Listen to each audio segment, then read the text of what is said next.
Hello मेरे प्यारे बच्चों, my dear students, I hope all of you are very well. Last class में हम मूल कॉन्सेप्ट के अंदर कंसंट्रेशन टर्म पढ़ने के बाद उन पर बेस प्रॉब्लम सॉल्व कर रहे थे और उसके अलावा हम इफेक्ट ऑफ डाइल्यूशन या डाइल्यूशन से रिलेटेड प्रॉब्लम सॉल्व कर रहे थे। ठीक है ना। Hello sir, good evening, good evening. आ जाओ आ जाओ आ जाओ आ जाओ आ जाओ आ जाओ। आ गए आ गए आ गए आ गए। हेलो गुरुजी, जी सर, हेलो जी, hello hello hello, good evening good evening. ठीक है ठीक है, आ जाओ। जय श्री राम भाई आशुतोष। ठीक है। हेलो सर, मीरा, आशुतोष, रितिका, मीरा, जय सिंह, बहुत सारे तेजी से आ रहे हैं। बहुत बढ़िया बहुत बढ़िया। आ जाओ आ जाओ आ जाओ। नॉट कनेक्टेड सक्षम सिंह कनेक्ट हो गए होंगे मेरे बच्चे। स्वागत, वाह वाह वाह वाह वाह। आइए आइए आइए। ओके ओके, रिजल्ट्स आए हैं, बहुत अच्छी बात है भाई। चलो अच्छी बात है भाई। जय महाकाल गुरु जी। क्या है, त्रिंजल नाम ही चला गया, Duggal, yes. Okay okay okay okay okay, स्वागत चलो बहुत बढ़िया मेरे बच्चों, बहुत बढ़िया। अब लास्ट क्लास में हम स्टडी कर रहे थे, ठीक है ना, mole concept dilution set problem solve करवाई थी मेरे बच्चों मैंने आपको। ठीक है। अब हम एक तो मैंने आपको होमवर्क दे रखा था मेरे बच्चों। क्या होमवर्क दिया था, याद होना चाहिए, बताओ क्या होमवर्क दिया था। बताओ मेरे बच्चों। होमवर्क एक तो मैंने आपको एक्सरसाइज नंबर 2 में होमवर्क दिया था, याद करो। ठीक है ना। ओके, बहुत बढ़िया बहुत बढ़िया। एक दीदी के 95.4% आए, चलिए बहुत बढ़िया बढ़िया है ना, बहुत बढ़िया। Okay, exercise number 2 1 to 5, very nice, शाबाश। तो आज हम हमारे पार्ट को आगे कंटिन्यू भी करेंगे और होमवर्क जो था मेरे प्यारे बच्चों, my dear students, exercise number 1 1 to 5, मैंने केवल आपको 5 प्रॉब्लम होमवर्क में दिए थे। तो आई होप कि आपने ये प्रॉब्लम सॉल्व किए होंगे और आपको आ गए होंगे। अगर आपको डाउट हो तो मुझे बता सकते हैं। 1 to 5 में क्या किसी प्रॉब्लम में डाउट है? सारे आ गए, बहुत बढ़िया। नहीं नहीं, मनन को एक क्वेश्चन में डाउट है। क्वेश्चन नंबर 1 ही नहीं आया मनन को। ओके ठीक है, इजी क्वेश्चन है, बता देता हूं मैं आपको। 1 में मेरे बच्चे कैलकुलेशन बहुत है एक्चुअल में, मैंने 1 to 5 दिए थे बस केवल, है ना, ठीक है ना। चलिए, और कोई डाउट नहीं है? नहीं है कोई डाउट? आ हा है। रुको रुको, बहुत तेजी से निकल रहा है, ऐसे नहीं पढ़ पाऊंगा। अरे बाप रे, स्क्रीन पर 3 भी दिख रहा है, 5 भी दिख रहा है। ओके, 1 3 5, चलो ठीक है। आराम सुनो। सबसे पहले मेरे बच्चों, क्वेश्चन नंबर 1 3 जैसा क्वेश्चन तो मैं क्लास में करा चुका हूं, जितना मुझे याद आ रहा है कि मैंने एक थर्ड से रिलेटेड क्वेश्चन कराया था। अच्छा, एक को 4 में भी डाउट है, वाह, सारे ही डाउट आ गए तो, वाह वाह वाह वाह वाह। तो सबसे पहले देखिए sir, solution number 1, first question में मेरे बच्चों, एक प्लांट वायरस है, is found to consist of uniform cylindrical particle of 150 angstrom in diameter and 5000 angstrom long है। ओके, स्पेसिफिक वॉल्यूम, डेंसिटी का उल्टा होता है मेरे बच्चों, ठीक है ना, ये डेंसिटी का उल्टा था। सेकंड क्वेश्चन मैंने ऑलरेडी करा रखा क्लास में, मिनिमम वेट वाला बेटा, है ना, उससे रिलेटेड क्वेश्चन है, आप अपने आप कर सकते हैं। Question number second, yes, you can solve your self. ज्ञान खेरा क्लास में इलस्ट्रेशन कराया था, वैसा ही कर लो।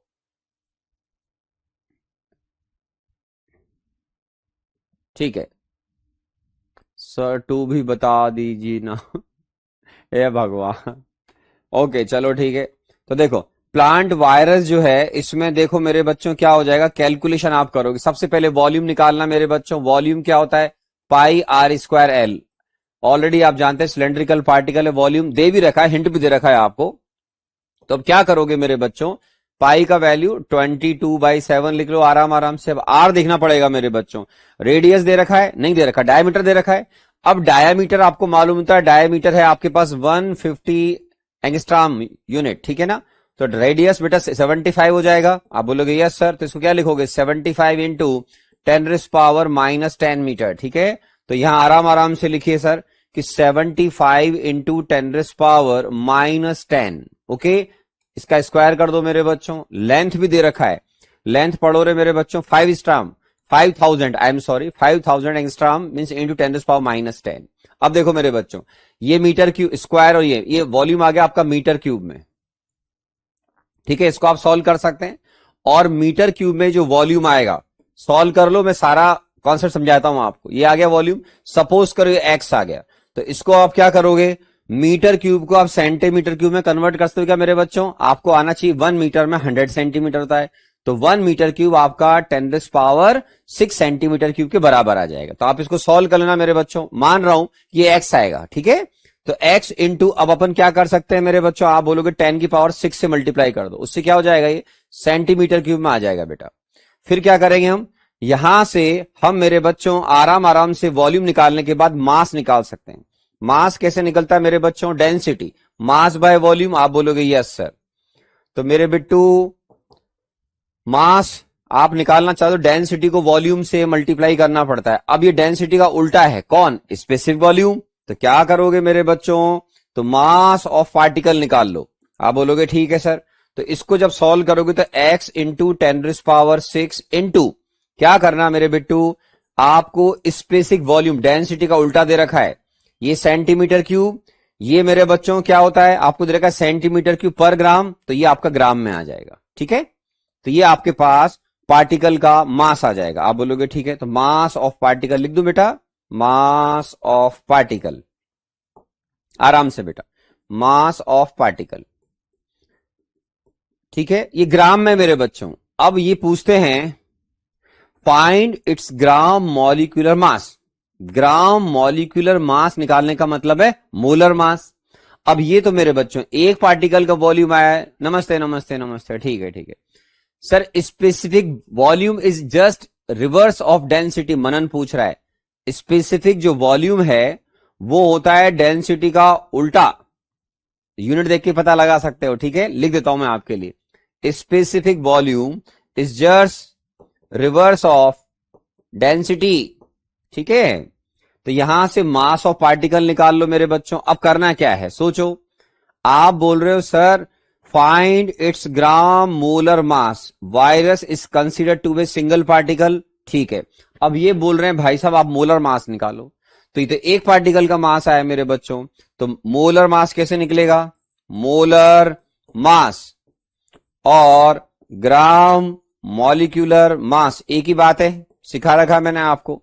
ग्राम मॉलिक्यूलर मास मीन्स कैसे निकलेगा बेटा, x इंटू 10⁻6 डिवाइड बाय 1.075, एक पार्टिकल का है तो 1 मोलर कितना होगा, इंटू Na 6.022 इंटू 10⁻23, ये लीजिए।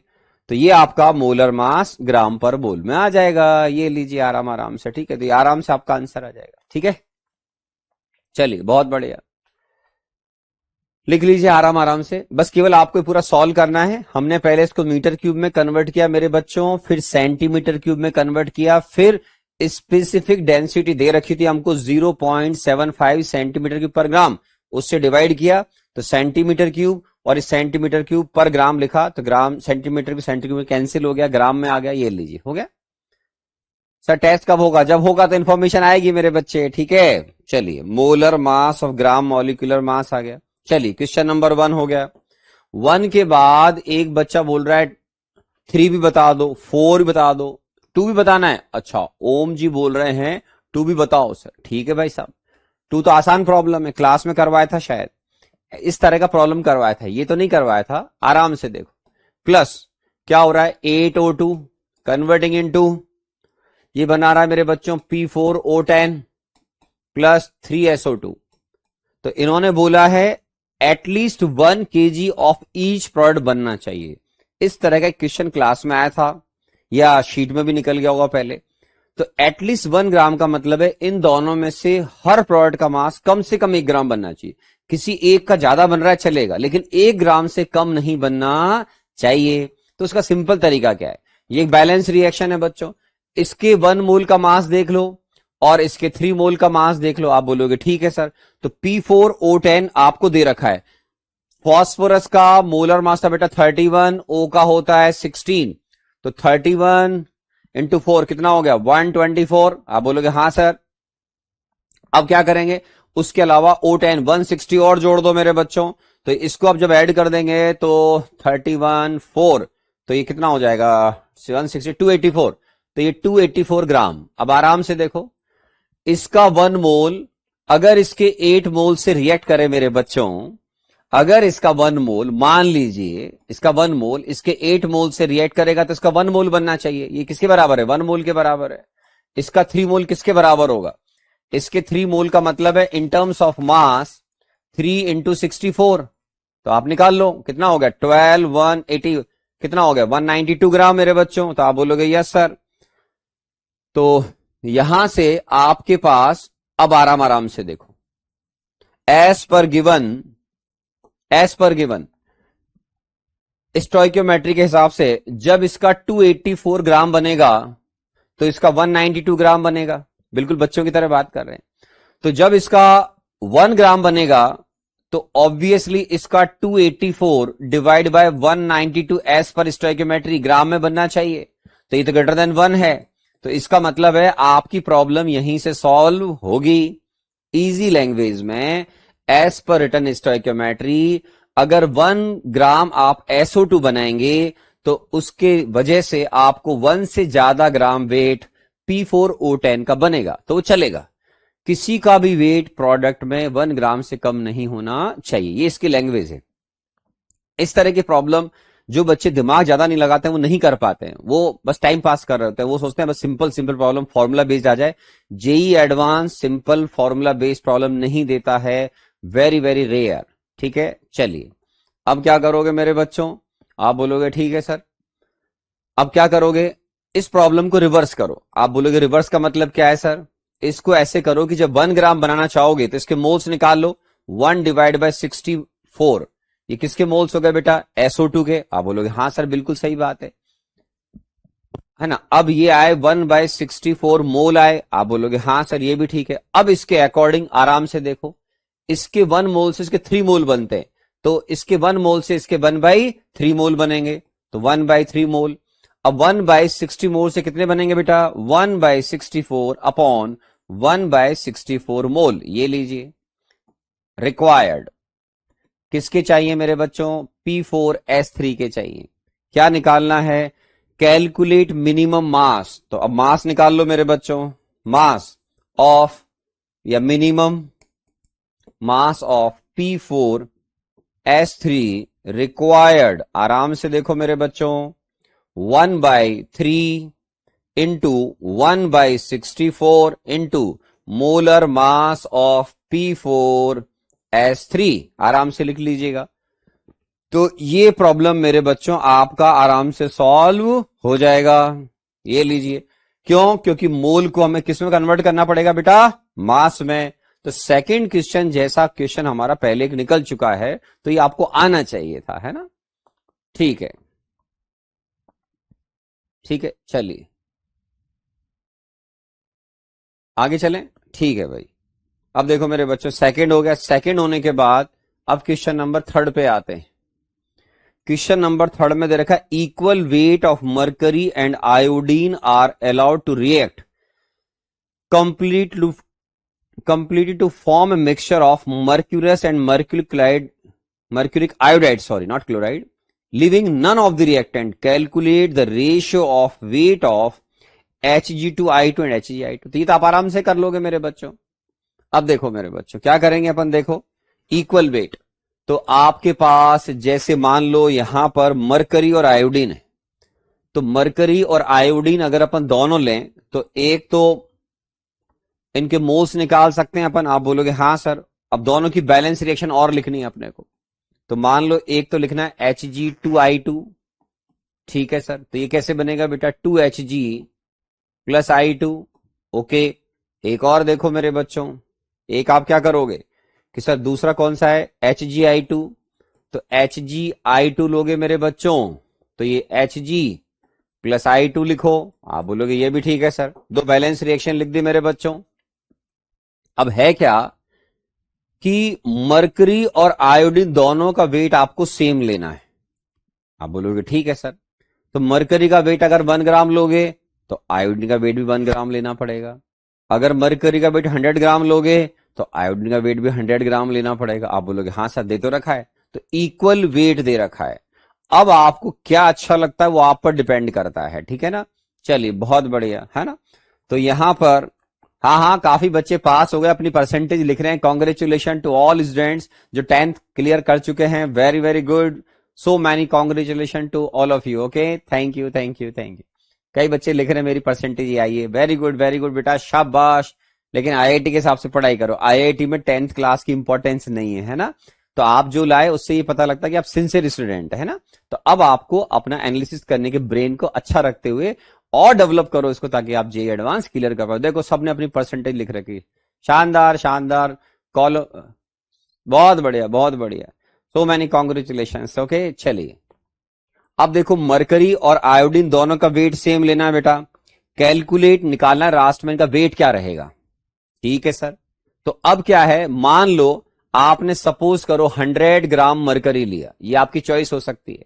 तो सेम आपका 100 ग्राम जो है वो आयोडीन लेना पड़ेगा आपको। आप बोलोगे बात तो सही है सर, ठीक है ना, इक्वल वेट है मरकरी और आयोडीन के। तो अब आपको 100 ग्राम लो, 1 लो, ये सब आपकी चॉइस है।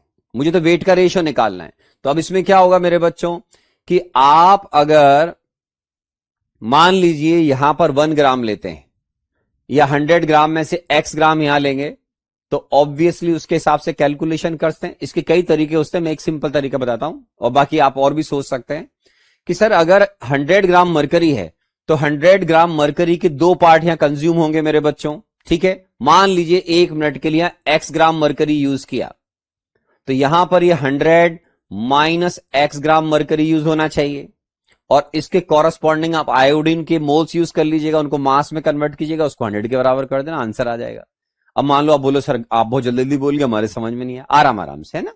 मान लीजिए आपने x ग्राम मरकरी यहां लिया, तो इसके मोल निकाल लो। मोल x डिवाइड बाय मरकरी का एटॉमिक मास दे रखा है बेटा 200 राउंड फिगर में, बहुत बढ़िया। x डिवाइड बाय 200, बहुत बढ़िया। यहां भी इसके मोल्स निकाल लो, 100 माइनस एक्स डिवाइड बाय 200, दोनों जगह मरकरी के मोल्स हो गए। अब इसके कॉरस्पॉन्डिंग आप आयोडीन के मोल्स निकाल लो मेरे बच्चों, x डिवाइड बाई 200, आप बोलोगे हाँ सर, इनटू इसके जितने मोल्स होंगे मेरे बच्चों एज पर स्टोइकियोमेट्री, इसके मोल्स तो आधे ही कंज्यूम होंगे, आप बोलोगे हाँ सर। ये लीजिए, इसके जितने मोल होंगे उससे आधे मोल्स इसके बनेंगे बेटा, x बाई 200 इंटू 1/2, ये भी ठीक है। सिमिलरली जितने इसके मोल्स हैं उतने इसके मोल्स लिखो, 100 माइनस एक्स डिवाइड बाई 200, ये लो बेटा। इन दोनों की रिएक्शन से कितने मोल्स प्रोड्यूस होंगे, तो आप बोलोगे sir 100 minus x divide by 200, ये लीजिए। तो ऐसे प्रॉब्लम तो आपका बेस डेवलप नहीं करोगे, दिमाग नहीं लगाओगे तो काम नहीं चलेगा।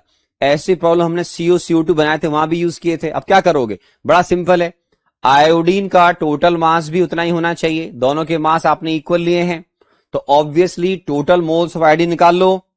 Moles of iodine, total moles of iodine कितना हो गया बेटा यूज्ड, तो आप बोलोगे sir x divide by 200 into 1/2 plus 100 minus x divide by 200, ये लीजिए मोल्स आ गए, इसको मास में कन्वर्ट कर लो, मास ऑफ आयोडीन यूज्ड। ठीक है मेरे बच्चे, तो x डिवाइड बाई 400 हो गया, प्लस 100 माइनस, चेक कर लेना आराम आराम से, डिवाइड बाई 200 इंटू आयोडीन का मोलर मास, आई का मास था बेटा 127, तो इसका हो जाएगा 254, ये लीजिए।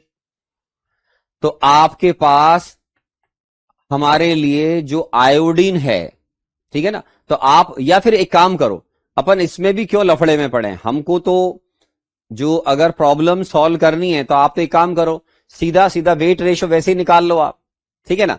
आप चाहो तो इसको किसके बराबर करते हो, इसको आप बराबर करते हो 100 के इक्वल, आप बोलोगे हाँ सर ये तो ठीक है, पर अपने को तो क्या करना है, ये नहीं निकालना है, मेरे ख्याल से अपने को सॉल्व करना है, calculate the ratio of weight of HgI2 and HgI2 form. Okay, तो फिर तो क्या करेंगे बेटा, ये मोल्स रहे मेरे बच्चों, आप बोलोगे यस, ये मोल्स रहे, इनको मास में कन्वर्ट कर लेना, ठीक है, इनको मास में कन्वर्ट कर लोगे तो अपनी प्रॉब्लम सॉल्व हो जाएगी। इन दोनों का रेशियो निकाल लो और इसको मास में कन्वर्ट कर पाओगे मेरे ख्याल से। पहले किसका निकालना है मेरे बच्चे, HgI2 का। सामने देखो मेरे बच्चों, x divide by 200 into 1/2 into इसका मोलर मास सोचो मेरे बच्चों, आप बोलोगे sir 200 plus 127 into 2, divide bye, इसका निकाल लो 100 minus x divide by 200 into क्या करेंगे मेरे बच्चे, इंटू 200 प्लस 254, ये लीजिए, ऐसे सॉल्व हो जाएगा, है ना, आराम से कर सकते हैं। तो इसको ऐसे कर सकते हैं आप आराम आराम से, कोई टेंशन वाली बात नहीं। और भी बहुत सारे तरीके उसके आप मोल्स निकाल के सॉल्व कर सकते हैं। मान लो आप पहले आयोडीन के मोल्स यहां पर ए, इसके मोल्स ए मान लें, उसके बी मान लें, फिर सारे मोल्स को मास में कन्वर्ट कर लें, ये आपकी चॉइस हो सकती है ना। एक्स क्या है, एक्स मैंने ये माना है कि मरकरी का वो वेट है जो इस रिएक्शन में कंज्यूम हुआ है, ठीक है ना। Let x gram H G use in first reaction, ठीक है बेटा, फर्स्ट रिएक्शन। देख के भी पता नहीं चल रहा है बेटा, एक बच्चा पूछ रहा है एक्स क्या है, तो आर एन तिवारी बेटा देख के पता नहीं लग रहा है कि हमने अगर मास एक्स ग्राम लिया मेरे बच्चे, तो एक्स ग्राम तो इधर यूज हो गया, तो यहां पे कितना यूज होगा, 100 माइनस एक्स ग्राम, वेरी सिंपल, क्योंकि आपने टोटल मास 100 ग्राम लिया है। आयोडीन का मास भी यही आना चाहिए, आयोडीन का मास भी यही होना चाहिए, ठीक है ना। तो यहां पर आपने टोटल मास 100 लिया, तो एक्स ग्राम यहां यूज हो गया, तो यहां 100 माइनस एक्स ग्राम यूज होगा। और हमने मोल के हिसाब से, इसके मोल्स आधे यूज होंगे, इसके सेम मोल्स यूज होंगे, तो आपने आयोडीन का मास भी आपको 100 ग्राम ही लेना पड़ेगा, कंपलसरी कंडीशन है। मैं सर आप अपनी बुक में से क्वेश्चन दे देगा, देंगे देंगे देंगे मेरे बच्चों, देंगे ना। हाँ, पीओसी से भी कर सकते हैं, आपको जो ठीक लगे कर लीजिएगा, ठीक है ना। आप वैसे भी कर सकते हैं, जो आपको ठीक लगे मेरे बच्चों कर लीजिएगा, है ना। थर्ड हो गया। Next question number 4, question number 4 में नाइट्रोजन, फॉस्फोरस और पोटेशियम, ठीक है, are the main nutritions in the plant fertiliser. पूरा क्वेश्चन डिफिकल्ट है, थोड़ा सा पढ़ना पड़ेगा। According to an industrial convention the numbers of the label refer to the mass percent. आपको दे रखा है मेरे बच्चों मास परसेंट, किस किस का बेटा, N P2O5 और साथ में K2O, ठीक है मेरे बच्चों। अब यहां जो मास परसेंट दे रखा है, इसका मतलब क्या हुआ, अगर आप 100 ग्राम का कोई फर्टिलाइजर प्लांट का सैंपल लोगे, जो भी फर्टिलाइजर है उसका वॉट, तो उस 100 ग्राम में आप आराम आराम सोचो इसका मास कितना हो जाएगा, तो मास निकाल लो आराम आराम से। तो मास इसका हो जाएगा मेरे बच्चों, एन का कितना परसेंट है, पढ़ना पड़ेगा, 30%, ठीक है। 100 ग्राम आप फर्टिलाइजर जो भी है, मुझे मालूम नहीं कौन सा है, ठीक है, तो आपने 100 ग्राम का एक सैंपल लिया, इसमें 30% का मतलब बेटा 30 ग्राम हो गया। दूसरे का देखो 10 ग्राम, तीसरे का देखो ये भी 10 ग्राम, रेस्ट क्या है मालूम नहीं, मेन न्यूट्रिशंस दे रखे हैं, बाकी क्या है पता नहीं है। अब तुम क्या करते हो मेरे बच्चों, मास को केयरफुली मोल में सॉल्व कर लो, मोल्स निकाल लो। 30 divide by 14, yes. 10 divide bye phosphorus, P कितना बेटा 31, ओ कितना है 16, तो आपका 31 इंटू 2 प्लस 16 इंटू 10, आराम आराम से निकाल लीजिएगा। तो कितना आ रहा है 62 और 160, नहीं P2O5, सॉरी 5 है, आई एम सॉरी। तो 16 इंटू 5, तो 80 और 62, 142 आ गया मेरे बच्चों, 142।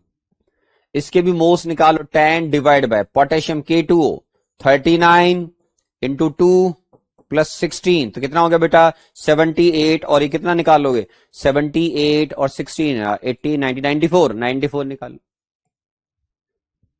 तो ये मेरे बच्चों मेरे पास इसके मोल्स आ गए। अब मोल्स आने के बाद आपको ये समझना है इस प्रॉब्लम की, बिल्कुल डिफरेंट प्रॉब्लम है, NPK निकालना है। तो ये जो निकालें उसके बाद मैं आपको कलर चेंज करके लिख रहा हूं कि सर अब आप मोल ऑफ N देखो, मोल ऑफ N ये कितने हैं 30 डिवाइड बाय 14, ठीक है। मोल्स ऑफ P देखो मेरे बच्चों, P, तो आप बोलोगे सर देख रहे हैं, मेरे को तो सही, तो मोल्स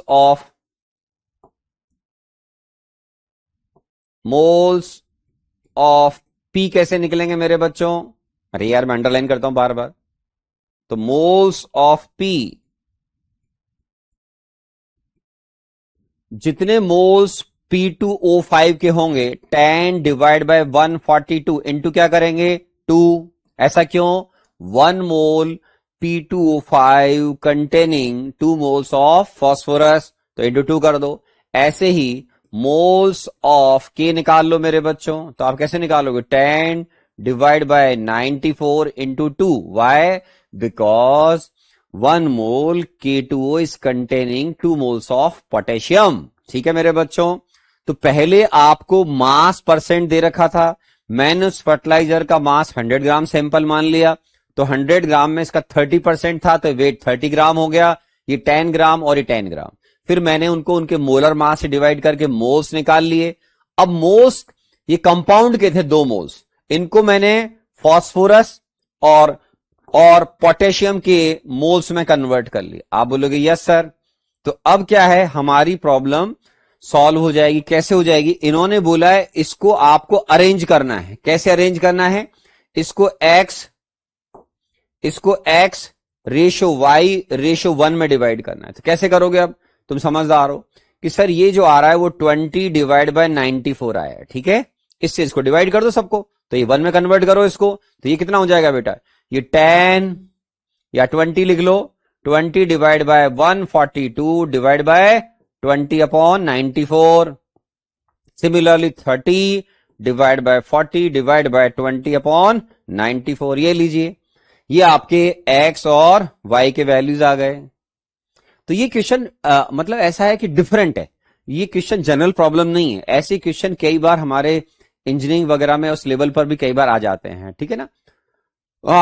मास रेशियो था 30 रेशियो 10 रेशियो 1, तो आराम आराम से आपको इस तरीके से सॉल्व करना था, ठीक है। तो आपको 30 10 रेशियो 10 दे रखा था, तो मैंने सैंपल 100 ग्राम मानकर ये उसके क्या हो गए बेटा? वेट हो गए आराम आराम। उसके बाद एक एक स्टेप क्लियर लिखी हुई है, तो आप यहां से सॉल्व कर सकते हैं। 20 डिवाइड बाय 142, ठीक है, आराम से लिख लीजिए, है ना। ये देखो एक जन कहां से लिख रहा है, R N Tiwari 60 gram nitrogen. 60 gram nitrogen कहीं नहीं लिखा हुआ है कि 60 ग्राम नाइट्रोजन है, ठीक है ना, 30 लिखा हुआ है। अपनी अपनी आंखों से पढ़ो बेटा, ठीक है।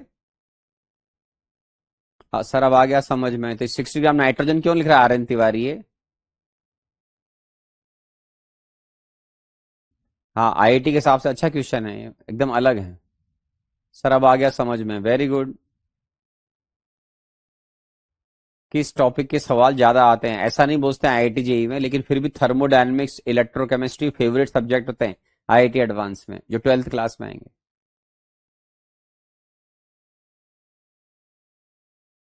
ये देखो एक बेवकूफ है, वो क्या बोलता है, सर क्लास में आप इजी क्वेश्चन कराते हो और शीट में हार्ड। अरे बेवकूफ बच्चे, ओ मेरे प्यारे बेवकूफ बच्चे, पहले बेस बनाना पड़ता है। आपको ये प्रॉब्लम जो दे रहा हूं, या तो मैं देना बंद कर दूं एक्सरसाइज नंबर 2, तब आपको नहीं लगेंगे। ये जेई मैन नहीं है, जेई एडवांस है। तो आपको, आप कर क्या रहे हो? इजी प्रॉब्लम भी मैं सॉल्व कर रहा हूं, डिफिकल्ट भी तो मैं ही सॉल्व कर रहा हूं। तुम कौन से सॉल्व करके ला रहे हो मेरे लाल? तुम कौन से सॉल्व कर रहे हो? 1 to 5 तो मैं ही सॉल्व कर रहा हूं। तो इसका मीनिंग क्या होता है कि आपको पहले अपना बेस बनाना था स्ट्रांग, फिर आपको क्वेश्चन बैंक और एक्सरसाइज नंबर 1 देखना पड़ेगा। वो अगर सॉल्व हो रहा है तो इसका मतलब है अपन सही चल रहे हैं। एक्सरसाइज नंबर 2 हर व्यक्ति से अगर सॉल्व हो जाएगा तो जेई एडवांस क्लियर नहीं कर लेगा पहली बार में। तो ऐसे सारे बच्चे एडवांस ऐसे कैसे क्लियर कर लेंगे यार? 15 लाख बच्चों में से 30,000 बच्चों में आना है, 2% बच्चों में, तो ऐसे कैसे आ जाओगे भाई? तो डिफिकल्ट तो लगेगा ही।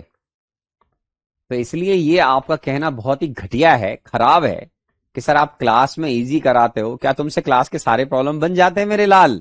तो आप बोलोगे नहीं सर। तो फिर हमें क्लास में सारे बच्चों का ध्यान रखना होता है, और पहले बिल्डिंग अपॉन सॉलिड फाउंडेशन। तो आप वो प्रॉब्लम सॉल्व करोगे तभी तो शीट के लेवल 1 और क्वेश्चन बैंक के प्रॉब्लम बनेंगे। फिर उसके बाद आपको एक्सरसाइज नंबर 2, एक्सरसाइज नंबर 2 आपसे होगा भी नहीं, तो हो सकता है फ्यूचर में एक्सरसाइज नंबर 2 का अगर यही हार आ तो डिस्कशन बंद कर दूंगा या उनको हटा दूंगा शीट में से, ताकि आपको लगे कि यार ये ठीक है। पर मैं ऐसा करता नहीं हूं एक्चुअल में ना, बिकॉज जी एडवांस डिफिकल्ट होता है, ये हर व्यक्ति को लगना चाहिए, है ना, ठीक है ना, ठीक है।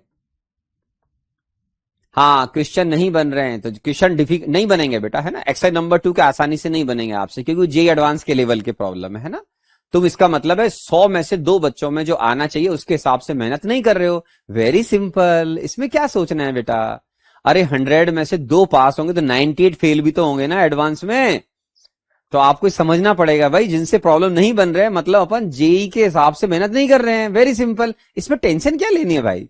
पहले रिवीजन करो, पहले एक्सरसाइज नंबर 1 करो, क्वेश्चन बैंक करो, लास्ट में करो आप तो एक्सरसाइज नंबर 2 अगर आपसे नहीं हो रहा है तो कोई टेंशन की जरूरत नहीं है, पढ़ाई करो बस। पहले लेवल 1 और क्वेश्चन बैंक बस। चलिए आगे बढ़े, चलिए ठीक है ना। तो यहां से अपना प्रॉब्लम मेरे बच्चों सॉल्व हो गया। ओके चलिए क्वेश्चन नंबर 4 खत्म। अब क्या आएगा देखो, एक बच्चा है सर 30 रेशो था। अरे यार कितने कई बच्चे कितने बेवकूफ होते हैं यार। 100 ग्राम अगर सैंपल लोगे तो उसमें जो 30% होगा मेरे बच्चों वो 30 ग्राम हो जाएगा। वेरी सिंपल, ठीक है ना। तो उनका जो रेशो दे रखा था वो आपको लिखा था साफ साफ मास परसेंट का रेशो है, तो वही मास ले लो आप। वेरी सिंपल, कितना सिंपल है, क्योंकि मैंने इसीलिए सैंपल का वेट 100 ग्राम लिया था, है ना। तो इसकी वजह से आप उसको कन्वर्ट कर लेंगे, है ना। चलिए नेक्स्ट है क्वेश्चन नंबर 5। 5 तो नहीं आया, 5 तो सबको आ गया मेरे बच्चों। सर केवल 2 बने थे एक्सरसाइज नंबर 2। अरे 2 तो बहुत हैं, 5 में से 2 क्वेश्चन बनने का मतलब है जेई मेन और एडवांस निकलना चाहिए, भले ही मार्क्स पीछे आ जाए कोई दिक्कत नहीं। अच्छा चलो 5 हो गया, सबको आ गया 5। चलो बहुत बढ़िया, 5 बताने की जरूरत तो नहीं है भाई, 5 बताने की जरूरत तो नहीं है। किसी को पूछना है 5 में भी डाउट है। ओ माय गॉड, बच्चे पढ़ाई नहीं कर रहे हैं इसका मतलब। एक ही बच्चा है, 2 बच्चे, 5 में सबको आ जाना चाहिए था। ये देखो एक बच्चा है खरे, इसका मतलब पढ़ाई नहीं करता है बच्चों। क्या क्या लिखा हुआ है देखो, NA। ये सबसे आसान प्रॉब्लम था मेरे बच्चों। ये क्लास में जो भी बच्चे सिंसियरली पढ़ते हैं, रिवीजन करते हैं और इलस्ट्रेशन ढंग से करते हैं क्लास में, उन सबको आना चाहिए था। ये मान के चलो कि भाई जेई मैन ऐसे बच्चों से निकल जाएगा जिनसे क्वेश्चन सॉल्व हो रहा है। NaH2 ये भी ठीक है, PO4 इससे आफ्टर सीरीज ऑफ रिएक्शन क्या बना रहे हैं मेरे बच्चों, पढ़ना पड़ेगा। बहुत सारी रिएक्शन है, उसके बाद में ये बन रहा है Mg2P2O7। बीच में कैसे कैसे रिएक्शन हुआ पता नहीं, अच्छी बात है। तो इसमें आप क्या करोगे मेरे बच्चों, बहुत सिंपल सिंपल अपन क्या करें, इससे ये बना। अब ये नहीं बताया कि इसकी रिएक्शन होते होते होते लास्ट में डिकम्पोजिशन और ये लास्ट में आ गया। सिंपल पीओसी से कर दो। क्या कर दोगे, पीओसी लगा दो फॉस्फोरस पे। जितना भी फॉस्फोरस है मेरे बच्चों, जो यहां होगा वो यहां होगा। तो क्या करोगे बताओ, moles of P in NaH2PO4 mole of P in Mg2P2O7। अब इसमें मेरे बच्चों वेट देखना पड़ेगा, 1.11 डिवाइड बाय मोलर मास लिख देना मेरे बच्चों Mg2P2O7, ठीक है। अब जितने मोल्स Mg, आप पूरा कंपाउंड दे रखा है, Mg2P2O7 के होंगे, उसमें फॉस्फोरस के मोल्स डबल होंगे, तो मोल्स ऑफ फॉस्फोरस डबल कर दो। अब क्या निकालना है, what weight of NaH2PO4 is required. इसका वेट मेरे बच्चों x ग्राम मान लो, x ग्राम रिक्वायर्ड, तो x divide by molar mass of NaH2PO4 into 1। आप बोलोगे यस सर। तो अपने को इसमें सॉल्व क्या करना है, what weight of this are required. तो निकल गया मेरे बच्चों, तो x कितना हो गया 2.22 into molar mass of NaH2PO4 divide by molar mass of Mg2P2O7। ये लीजिए आंसर आ जाएगा। ये लीजिए सर, 3 क्वेश्चन बन गए थे। वेरी गुड, 3 क्वेश्चन बन गए थे, शाबाश। 2-3 तो बनने चाहिए, है ना। सर क्या है, नहीं आपको H और ऊपर नहीं लगाना चाहिए बेटा, क्योंकि पता नहीं वो डिकम्पोजिशन हो गया या हीटिंग हो गई वो बाहर निकल जाए, वाटर इवोपरेट हो जाएगा, तो O पे नहीं, फॉस्फोरस पे लगाओ बस, लगाना है तो, ठीक है ना। चलिए हाँ सर मैं और ट्राई करूंगा। वेरी गुड, 4 बन गए, शाबाश, सारे बन गए। आरुष गोयल, ठीक है, बहुत बढ़िया बहुत बढ़िया। अब नेक्स्ट क्लास में आप क्या कर सकते हैं वो बताता हूं। नेक्स्ट क्लास में इजी प्रॉब्लम हमारे क्वेश्चन बैंक भी बताता हूं आपको। बताओ डिफिकल्ट दूं कि पहले और डिफिकल्ट प्रॉब्लम सॉल्व करो यार, उससे तुम्हारा क्या बेस स्ट्रांग हो जाएगा डिफिकल्ट करते करते। या एक बात बताओ मेरे बच्चों, हमारे क्वेश्चन बैंक में कितने प्रॉब्लम डिस्कस हो गए थे रे पहले? क्वेश्चन बैंक पे आ जाओ मेरे बच्चों, हमारे कितने प्रॉब्लम पहले डिस्कस हो गए थे क्वेश्चन बैंक में? अच्छा ठीक है ठीक है ठीक। डिफिकल्ट करोगे पहले तो डिफिकल्ट कर लो भाई, मेरा क्या जा रहा है। लो डिफिकल्ट लिखो फिर तो आप। नेक्स्ट क्लास एक्सरसाइज नंबर 2 लिखो। 6 से लेकर पूरी ताकत लगाओ, जितना तुम्हारे पास खोपड़ी है उतनी लगाना इसमें, ठीक है? हो चलो 1 6 to 11 कर लो बस। केवल 6 प्रॉब्लम, ओनली 6 प्रॉब्लम, ठीक है? चलिए यहां तक कर लो, फिर यूडोमेट्री पढ़ाएंगे तो 12 वगैरह आप आगे कर पाएंगे। इनमें से कुछ क्वेश्चन आसान है मेरे बच्चों और कुछ थोड़े से डिफिकल्ट है ना? तो आपको ट्राई करना पड़ेगा भाई साहब, ठीक है? भारी क्वेश्चन है थोड़े से। चलिए अब आगे बढ़ते हैं मेरे बच्चों। आओ नेक्स्ट क्लास में, लास्ट क्लास अपन कुछ पढ़ रहे थे, आप बोलोगे यस सर। तो हम जहां लास्ट क्लास में थे उसके बाद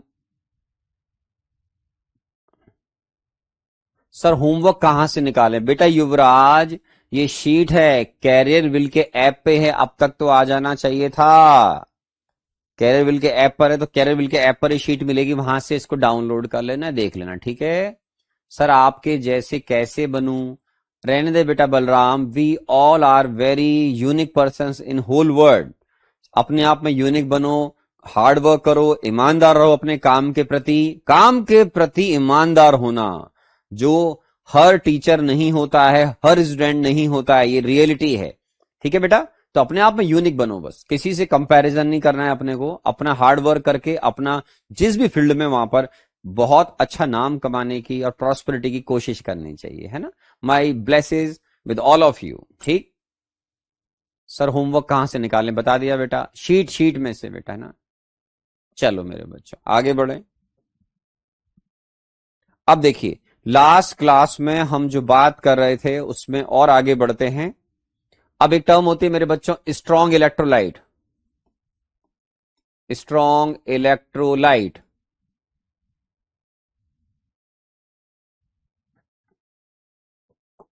क्या होती है? Strong electrolyte. अब देखिए स्ट्रॉन्ग इलेक्ट्रोलाइट क्या होते हैं बच्चों, एग्जाम में जब तक मेंशन नहीं किया है, ठीक है ना, जब तक मेंशन नहीं करेंगे ये 100% और ऑलमोस्ट 100% आयोनाइज्ड, ठीक है ना? ये वाटर के अंदर जिनको आप स्ट्रॉन्ग इलेक्ट्रोलाइट बोलोगे मेरे बच्चों, वो 100% या ऑलमोस्ट 100% मीन 99 पॉइंट समथिंग।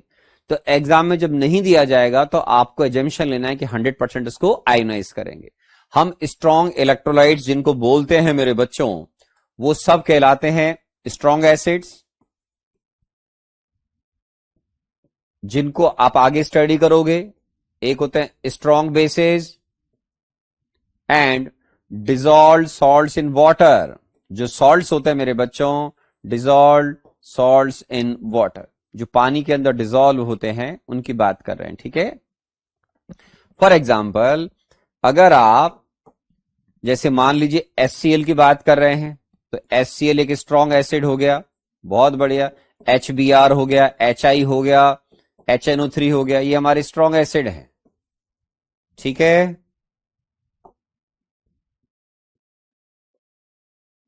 आप अगर स्ट्रॉन्ग बेस लाइक NaOH वगैरह यूज कर रहे हैं, KOH यूज कर रहे हैं, CSOH वगैरह यूज कर रहे हैं, dissolve salts in water like KNO3 use कर रहे हैं मेरे बच्चों, NaCl यूज कर रहे हैं, Na2SO4 यूज कर रहे हैं, इस तरीके से। तो ये ऐसे स्ट्रॉन्ग इलेक्ट्रोलाइट हैं जिनको अगर आप वाटर में मिलाओगे तो ये अपने आयंस में कन्वर्ट हो जाते हैं, ठीक है? ये एक्चुअल में जैसे NaCl है मेरे बच्चों, ये मॉलिक्यूल नहीं होते, वास्तव में आयंस होते हैं। आप आगे जाके पढ़ोगे आयनिक कंपाउंड। तो ये जो पानी के अंदर आप डिसॉल्व करते हैं जिन सब्सटेंसेस को, एग्जाम में अगर मेंशन नहीं होगा तो आपको इनको 100% उनके रेस्पेक्टिव आयंस में कन्वर्ट करके आयंस की कंसंट्रेशन को निकालना होता है। ठीक है, तो हम किनको स्ट्रॉन्ग इलेक्ट्रोलाइट बोलते हैं वो बताया मैंने। जिनका भी नाम आप ऑर्गेनिक केमिस्ट्री में सुने, इनऑर्गेनिक में सुने कि स्ट्रॉन्ग एसिड है, स्ट्रॉन्ग बेस है, तो इसका मतलब है उनको आपको आयोनाइज करना है कंप्लीटली। और जो भी सॉल्ट्स हैं पानी में, potassium nitrate, potassium chloride, NaCl, what sodium chloride, Na2SO4 वगैरह, ये सब स्ट्रॉन्ग इलेक्ट्रोलाइट होते हैं ना। तो लिख लें आप आराम से।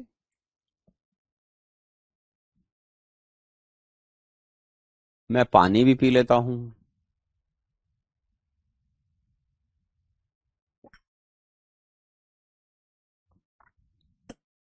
है ना। ओके देखो, एक बच्चा बोल रहा है आयोनाइज मीन्स जो आयंस में कन्वर्ट हो जाते हैं, है ना।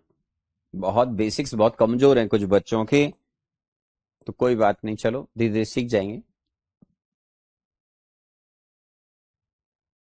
लिख लिया, डन कर दिया करो। जैसे डन करोगे तो मैं समझ जाऊंगा कि अपने को आगे बढ़ना है ना। लिख लिया। ऐप अपडेट हो गया सर, वेरी गुड, ये बहुत ही अच्छी बात है।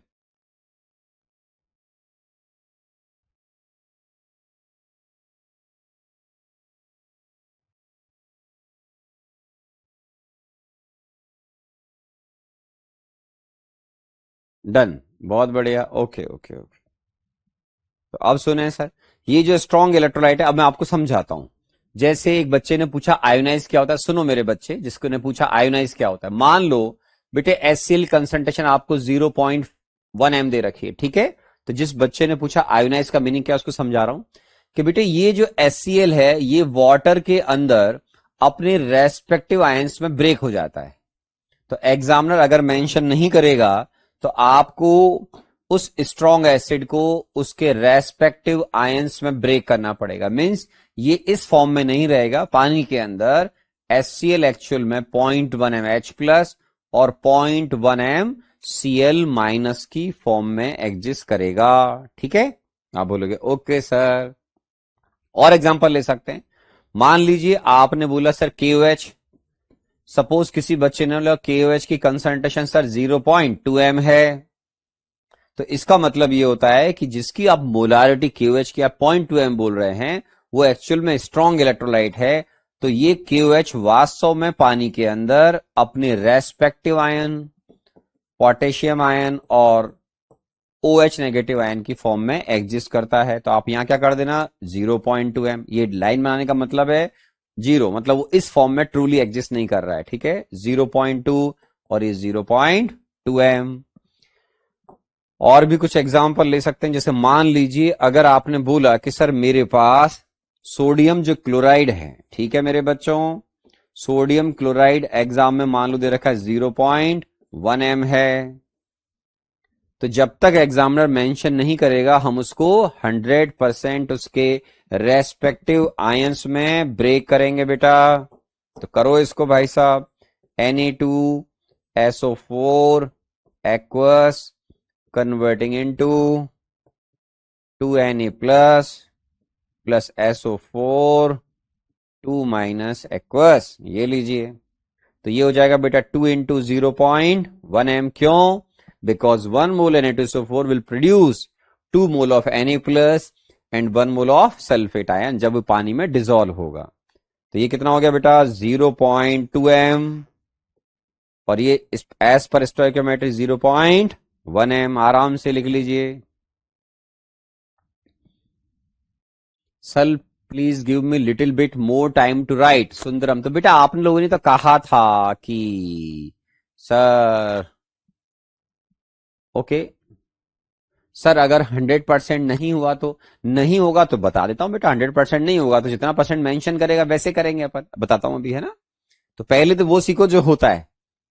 तो इस तरीके से आपको आयनाइज करना पड़ेगा बेटा, लिख लीजिए।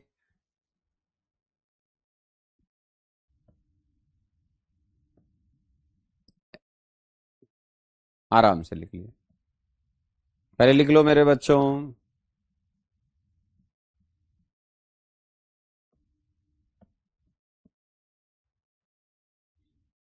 लिख लिया क्या भाई? ये देखो एक बच्चा बोल रहा है Na2 कैसे हुआ। अरे भाई इसका 1 मोल इसका 2 मोल प्रोड्यूस कर रहा है एज पर स्टोइकोमेट्री। इतनी सिंपल बात लिखते हुए सोचते नहीं हो बेटा?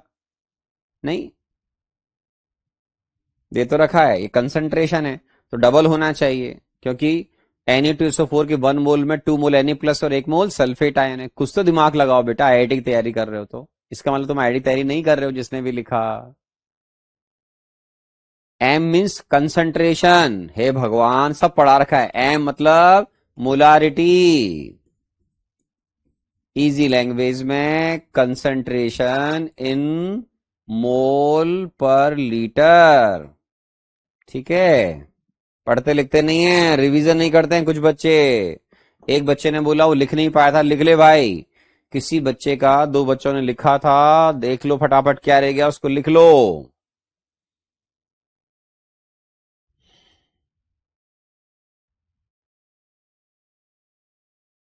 सर 1 मिनट रुक जाएं प्लीज। रुक गए बेटा? सर ऐप अच्छा ओपन नहीं हो रहा है। ओके, बोलेंगे मेरे बच्चों। हाँ भाई, मैंने मुलाटी दे रखी है, उस हिसाब से तो बात कर रहा हूं मैं आपके। सर लेक्चर के बाद आपके नोट्स ऐप पर मिल जाते हैं, वो तो मैं बोलता हूँ इसलिए मिलते हैं। सर रिकॉर्डेड क्लास क्यों नहीं आ रही है? रिकॉर्डेड दे दूंगा मैं आपको। एक बच्चा पूछ रहा है सर रिकॉर्डेड नहीं दे रहे हो, तो ठीक है भाई, मैं आपको रिकॉर्डिंग दे दूंगा, फिर मैं लाइव नहीं पढ़ाऊंगा। ये तो बहुत अच्छी बात है। ठीक है ना? ओके। ओके ठीक है, चलिए। बहुत सिंपल, आगे बढ़े मेरे बच्चों। चलिए ये लिख लिया, अब इसको लिख लो फटाफट।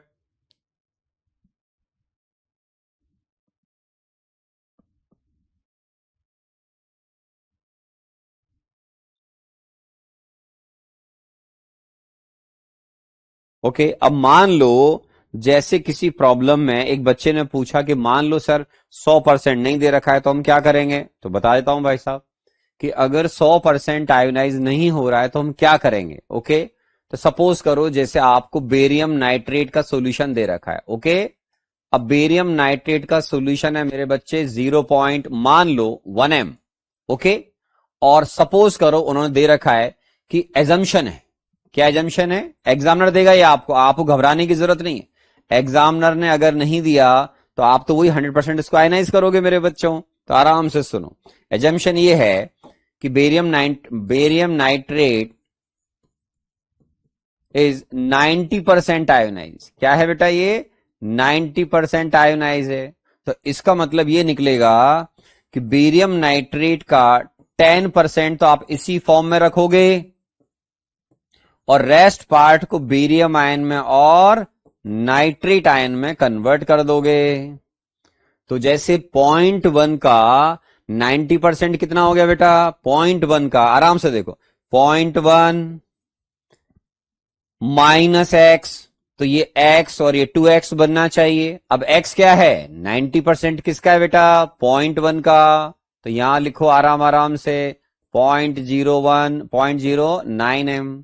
मीन्स आफ्टर गिव, या जैसा सिचुएशन दे रखा है उसके अकॉर्डिंग तुम्हारे पास 10% बचना चाहिए मेरे बच्चों। कौन? Barium nitrate. और ये अपने आयंस में एस पर गिवन जो दे रखा है 90% आयोनाइज होना चाहिए। तो इसका मतलब इसकी वैल्यू 0.09 m और इसकी 2 × 0.09 m आनी चाहिए। तो जैसा दोगे वैसा आप उस स्ट्रॉन्ग इलेक्ट्रोलाइट को उसके रेस्पेक्टिव आयंस में कन्वर्ट करोगे। हाँ, अगर नहीं दे रखा है तो जैसा मैंने बोला 100% आयोनाइज करना है आपको, वो आपका ह्यूमन राइट है। आईआईटी एडवांस भी इसकी परमिशन देता है, टेंशन लेने की जरूरत नहीं है।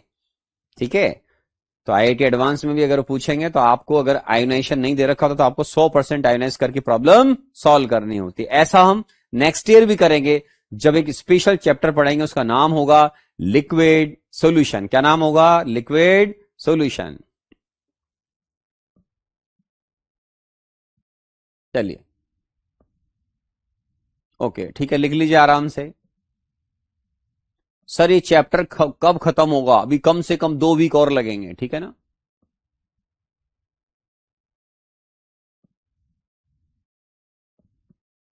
सर होमवर्क नहीं मिलता है ऐप पे। अरे क्लास करो ना युवराज, क्लास करोगे तो क्लास में बताएंगे ना हम तो कि होमवर्क क्या दिया है।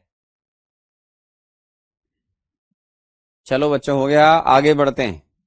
ऐसे ही अब आपको ये भी सोचना है कि कई रिएक्शन ऐसी होती हैं जिनमें आपके पार्टिकल्स आयोनाइज होते हैं। ठीक है, आराम से बता रहा हूं मैं, अब रुको, यहां से पहले खत्म हो जाए। ये भी हो गया, ये भी हो गया भाई साहब, ये भी हो गया भाई साहब। ओके, ठीक है। ये प्रॉब्लम भी अपन सॉल्व कर सकते हैं। ये तो पहले सॉल्व कर लिए भाई हमने, ये भी कर लिया शायद, नहीं करा, कर लिया। चलो प्रैक्टिस और कर लो। आपने पहले जो पढ़ा उनकी भी प्रैक्टिस कर सकते हैं और इनकी भी कर सकते हैं। सब कर रहे हैं अपने को, तो आप चाहो तो बाद में प्रॉब्लम सॉल्व करेंगे। ठीक है ना, आप पहले प्रॉब्लम और अभी और पढ़ लो पहले, है ना, फिर अपन एक साथ आएंगे इनके ऊपर। सॉरी, ये तो पहले ही हो गया था, आई एम सॉरी, वही तो बोला हो गया था। रुको रुको, ये भी हो गया था, ये भी हो गया था, ये सारे करा दिए थे, ये नहीं हुआ था। यस, लास्ट क्लास में हमने इफेक्ट ऑफ डाइल्यूशन पढ़ लिया था मेरे बच्चों। अब यहां आ जाओ। स्ट्रॉन्ग इलेक्ट्रोलाइट जो है उनमें एक होती है मेरे बच्चों एसिड बेस न्यूट्रलाइजेशन रिएक्शन। इसमें क्या होता है, पानी में जो आपका एसिड होगा एक्वस, ये बेस जो पानी में आपने मिला रखा है उससे रिएक्ट करके मेरे बच्चों सॉल्ट बनाएगा और साथ में आपका वाटर बनेगा जिसको हम H2L बोलते हैं। तो ये HCl और NaOH स्ट्रॉन्ग एसिड बेस है, ये आपस में रिएक्ट कर रहे हैं मेरे बच्चों और NaCl बना रहे हैं plus water. HNO3 KOH converting into KNO3 plus water, इसको बोलते हैं हम एसिड बेस न्यूट्रलाइजेशन रिएक्शन। ये हम आगे जाकर और धीरे धीरे पढ़ेंगे, ऑर्गेनिक में भी आता है, इनऑर्गेनिक में पढ़ोगे। एक होती है प्रेसिपिटेशन रिएक्शन जो स्पेशली आप इनऑर्गेनिक केमिस्ट्री में पढ़ते हैं और से कुछ पार्ट आपको यूटिलाइज करना होता है। चैप्टर का नाम है आयनिक इक्विलिब्रियम। क्या नाम है बेटा, आयनिक इक्विलिब्रियम, वहां भी पढ़ेंगे। तो एक है प्रेसिपिटेशन रिएक्शंस, इसमें आपका एक प्रोडक्ट सॉलिड की फॉर्म में बॉटम में जाकर सेटल हो जाता है। तो जैसे कभी भी अगर हमें रिएक्शन में एरो अगर डाउनवर्ड बना रखा है, इसका मतलब है ये AgCl का प्रेसिपिटेट बनेगा या AgBr का बनेगा बेटा, या बेरियम सल्फेट का बनेगा, ऐसे लिखा हुआ है। ठीक है, तो इसमें क्या होता है, कुछ सॉल्ट आपस में रिएक्शन कर रहे हैं। Silver nitrate is reacting with NaCl and converting into AgCl plus sodium nitrate. बड़ी फेमस रिएक्शन है मेरे बच्चों, वेरी फेमस रिएक्शन। कई जगह KCl लिखा होता है, KCl लिखोगे तो यहां पर KNO3 कर देना। Silver nitrate reacting with KBr, AgBr plus this. Barium nitrate reacting with potassium sulphate, तो क्या बना रहे हो बेटा, बेरियम सल्फेट। ये कुछ बेसिक प्रेसिपिटेशन की रिएक्शंस हैं। मैंने बोला ये सब फ्यूचर में आगे आएंगे, इनऑर्गेनिक में भी आएंगी। और आपको भी ये याद नहीं करना है कि किस किस का प्रेसिपिटेट बनता है, वो सब एप्लीकेशन जितना सिखा रहा हूं अभी उतना ही काम आएगा। बाकी इनऑर्गेनिक और मैंने बोला आयनिक पे दूसरी बार बोल रहा हूं कि आपको आगे पढ़ोगे कि किस तरीके से हम इनको और स्टडी फ्यूचर में करेंगे, वो बताएंगे आराम से, है ना।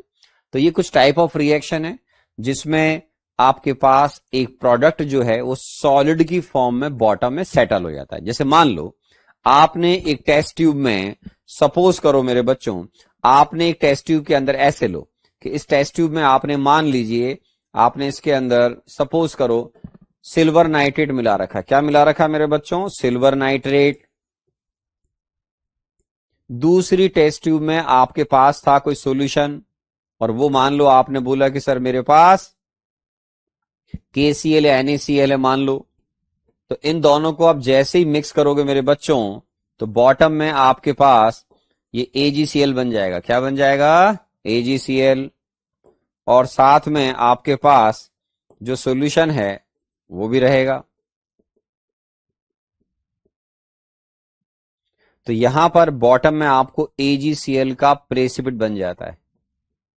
फास्ट रिएक्शन होती है तो KCl और सिल्वर नाइट्रेट को रिएक्ट कराओगे, बिल्कुल सिमिलर रिएक्शन होगी मेरे बच्चों जैसा पहले लिखा हुआ है। आराम से लिख लें कि sir silver nitrate aqueous solution reacted with potassium chloride solution converted into AgCl solid plus KNO3 aqueous potassium nitrate strong electrolyte है, सब के सब, बस केवल जो बॉटम में बैठ गया बेटा वो सॉलिड है, इसको बोलते हैं प्रेसिपिटेट।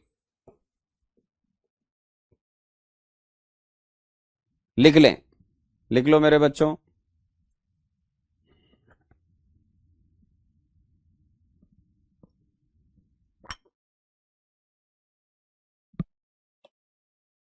प्रेसिपिटेट को रेजिड्यू कह सकते हैं, हाँ कह सकते हैं मेरे बच्चे, बोल सकते हैं। सर इनका क्या यूज है? अरे आगे जाके अपने आप देखना यूज क्या होता है। ज्यादा लिखना जरूरी है क्या भाई? मैंने कितना समझाया आप क्लास में, सिंसियरली पढ़ो। अननेसरी क्यों लिखते हो भाई? क्या यूज है तो फिर क्यों पढ़ा रहे हैं? कोई यूज होगा तभी तो पढ़ा रहे हैं भाई। कॉमन सेंस यार। चलिए लिख लिया मेरे बच्चों।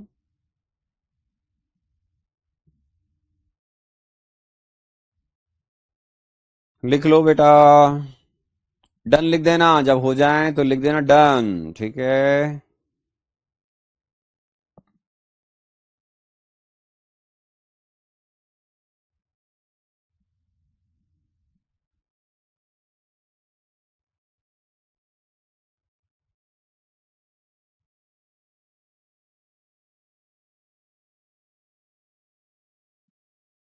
एक बच्चा बोल रहा है सर वीक इलेक्ट्रोलाइट के एग्जांपल बताओ। अबे जिस चैप्टर में काम आएगा वहां बताएंगे ना। वीक इलेक्ट्रोलाइट हो जैसे acetic acid, benzoic acid, NH4OH aqueous, वो आयनिक लूम में पढ़ाएंगे बेटा, है ना। वीक इलेक्ट्रोलाइट के बारे में आयनिक लूम में पढ़ाएंगे, ठीक है। हाँ चलिए आगे बढ़ते हैं। अब आपको इन पर बेस्ड प्रॉब्लम सॉल्व करने चाहिए। जस्ट ए मिनट और सुन लो, ये तो पहले ही हो गए थे, बहुत बढ़िया।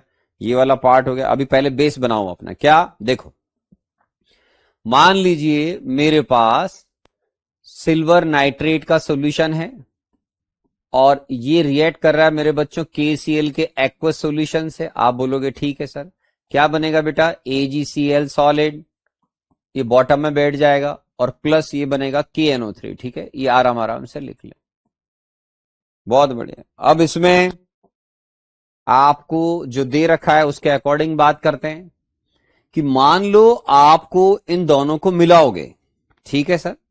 आपको मोलारिटी दे रखी है और वॉल्यूम दे रखा है कि सिल्वर नाइट्रेट के सॉल्यूशन की जो मोलारिटी है वो है मेरे बच्चों 0.1 m, मान लो।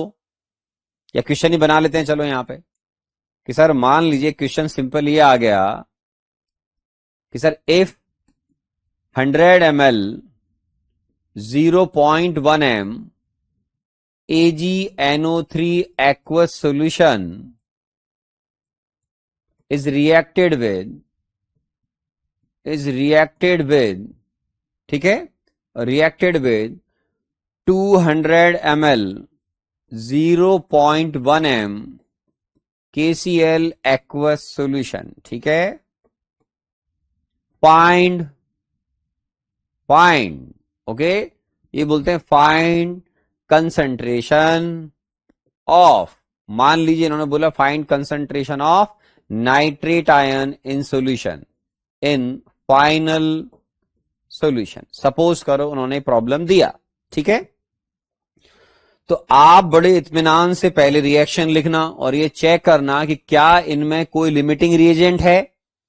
देखो, दो सॉल्यूशन मिलाओगे मेरे बच्चों, एक का वॉल्यूम है 100 ml और दूसरे का वॉल्यूम है 200 ml, तो इसका मतलब है मेरे पास टोटल वॉल्यूम हो गया फाइनल सॉल्यूशन का 300 ml। आप बोलोगे यस सर। अब सबसे पहले जो लास्ट क्लास में पढ़ा था वो याद होना चाहिए कि मोलारिटी और वॉल्यूम अगर ml में होगा तो ये क्या आएंगे मेरे बच्चों? मिलीमोल्स। क्या आएंगे? मिलीमोल्स। तो ये कितने आए? 10। इन दोनों को मल्टीप्लाई करो, ये कितने आएंगे? 20।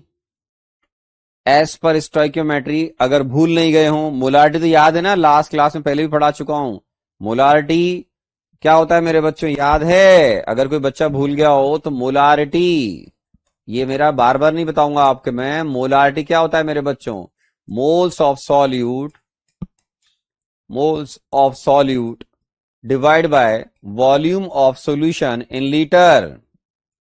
और इन दोनों को मिली में भी कन्वर्ट कर सकते हैं। मान लो आपने लिखा मिलीमोल्स ऑफ सॉल्यूट तो फिर यहां भी नीचे वॉल्यूम ऑफ सॉल्यूशन किस में लेना बेटा, इन ml, ताकि 1000 से 1000 का फैक्टर कैंसिल हो जाएगा।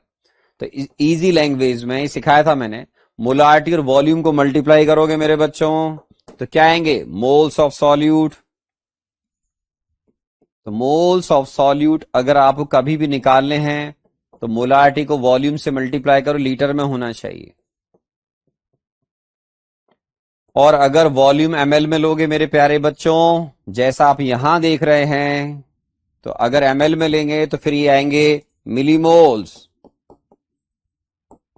Millimoles of solute. ये लो बिट्टू।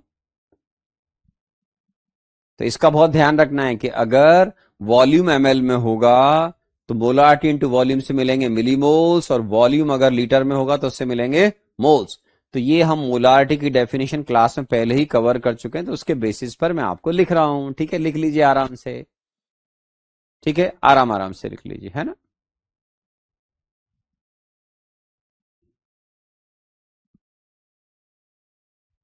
तो ये बिल्कुल बेसिक बात हमने पहले भी की हुई है, लेकिन फिर भी अगर याद ना रहा हो तो इसको थोड़ा सा दिमाग में रखें। Good for health, good for health. चलिए,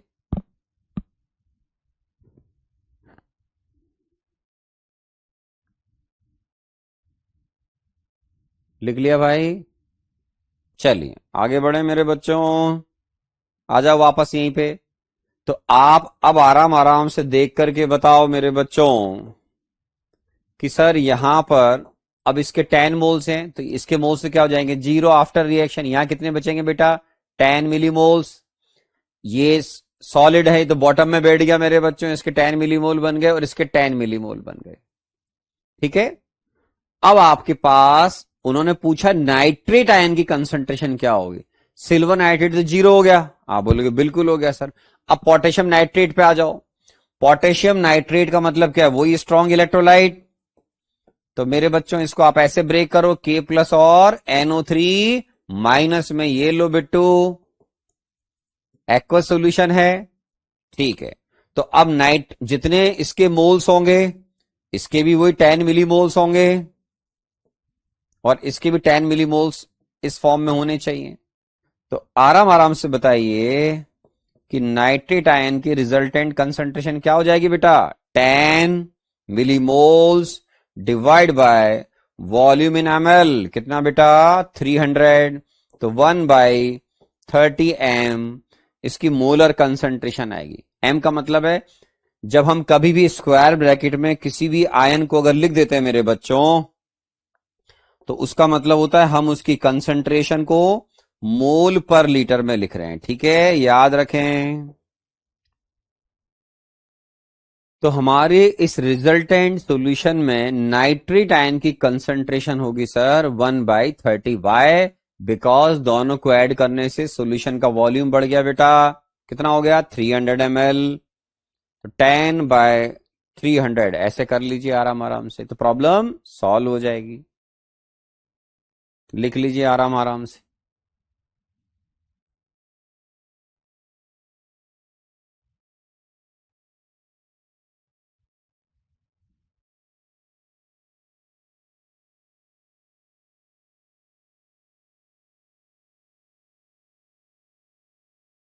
एक बच्चा बोल रहा है सर PYQ सॉल्व कर सकते हैं, करो भाई अगर तुम्हारे बस की है तो। थोड़ा वेट करो बेटा, अभी थोड़ा वेट करो, है ना। सर आज बोर्ड का रिजल्ट आ गया, बहुत बढ़िया बात है। नहीं, लिख लिया क्या, आगे बढ़े मेरे बच्चों। अरे लिख लिया क्या मेरे बच्चों, डन लिखो।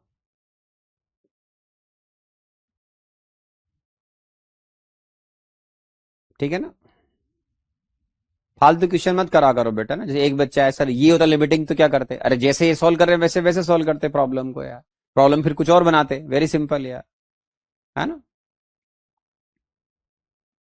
हो गया। चलिए और देखो मेरे बच्चों कि मान लीजिए आप कोई और रिएक्शन कंसीडर कर रहे हैं सर। ठीक है, तो सपोज करिए आपके पास सल्फ्यूरिक एसिड है और इसको आप रिएक्ट करवा रहे हैं। आप बोलोगे ठीक है सर, मान लीजिए आपने इसको KOH से रिएक्ट करवाया बेटा, ठीक है, और ये बन गया K2SO4, ये भी ठीक है सर।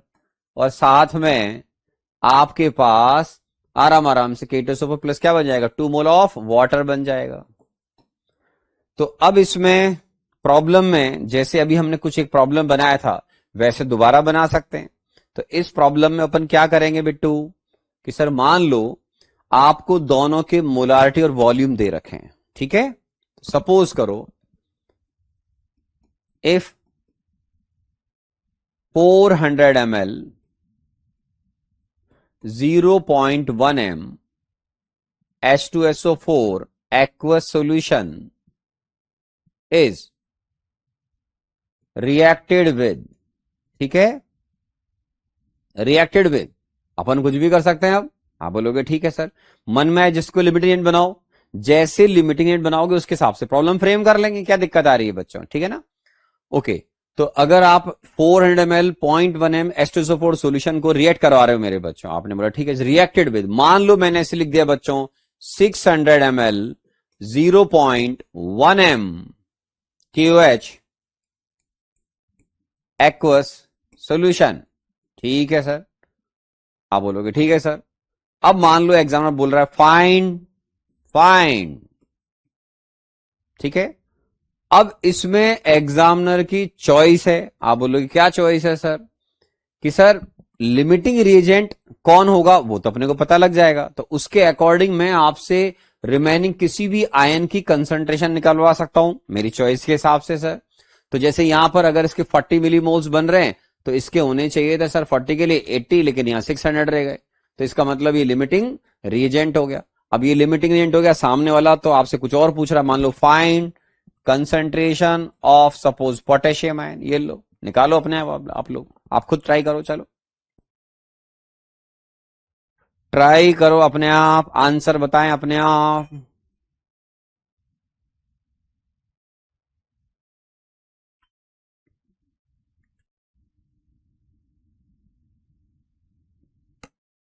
सर आपकी बुक कब आएगी, बहुत बढ़िया, डन अन्नू ठाकुर, कल आएगी सर, बहुत इजी लग रहा है, वेरी गुड दीदी।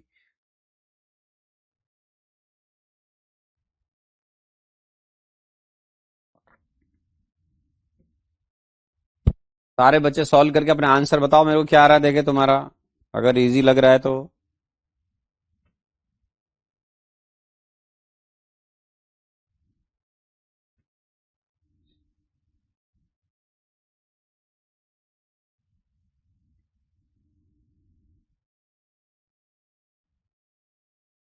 सॉल्व करो अपने आप।